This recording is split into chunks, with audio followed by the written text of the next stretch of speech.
2-3 ദിവസമായിട്ട് ഞാനാണ് ഹോസ്പിറ്റലിൽ പോണേ, അല്ല എന്നെ കൊണ്ടാണ് ഹോസ്പിറ്റലിൽ പോണേ. അപ്പൊ നമ്മൾ ചേഞ്ചിന് നമ്മൾ ചെമ്മേനെ കൊണ്ടാണ് ഹോസ്പിറ്റലിൽ പോണത്.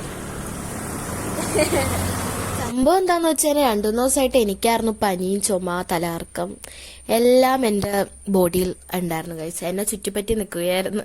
അപ്പൊ നേരെ ഇതൊക്കെ കഴിഞ്ഞ് ചെമ്മാക്കാണ് കിട്ടിയത്. നമ്മൾ ചെമ്മാനോട് ചെമ്മ ആരാന്ന് എല്ലാവർക്കും ഒരു ഡൗട്ടാണ്. ചെമ്മ എന്ന് പറയുന്നത് എന്റെ അമ്മയാണ്. അപ്പൊ അവിടെ ചെന്ന് കഴിഞ്ഞപ്പോ വീണ്ടും എന്നോട് ബ്ലഡ് ടെസ്റ്റ് ചെയ്യാൻ പറഞ്ഞു. ഇതാണ് ഒരാഴ്ചയായിട്ട് എന്നെ ഹോസ്പിറ്റലിൽ കൊണ്ടുപോവാ, ഇത് തന്നെ പരിപാടി.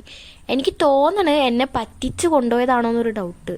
ഞാൻ കുഴപ്പമൊന്നുമില്ല എന്ന് പറഞ്ഞ് വീട്ടിലിരുന്നതാന്നേ. അപ്പൊ നമ്മുടെ ടെസ്റ്റ് ഒക്കെ കഴിഞ്ഞ് നമ്മൾ പുറത്തേക്ക് ഇറങ്ങിയപ്പോ നമ്മള് കരിക്ക് വിൽക്കണം കണ്ടു ഗൈസ്. അപ്പൊ ചെമ്മക്ക് ഒരേ കൊതി. അപ്പൊ ചെമ്മ കരിക്ക് വാങ്ങിച്ചു അയച്ചു, ഞാനൊരു സോഡാ സർബത്തും വാങ്ങിച്ചു ഗൈസ്. അപ്പൊ ഗൈസ് നമ്മൾ വീട്ടിൽ പോണ ഗൈസ്. അപ്പൊ ഇവിടുത്തെ പരിപാടിയൊക്കെ കഴിഞ്ഞു.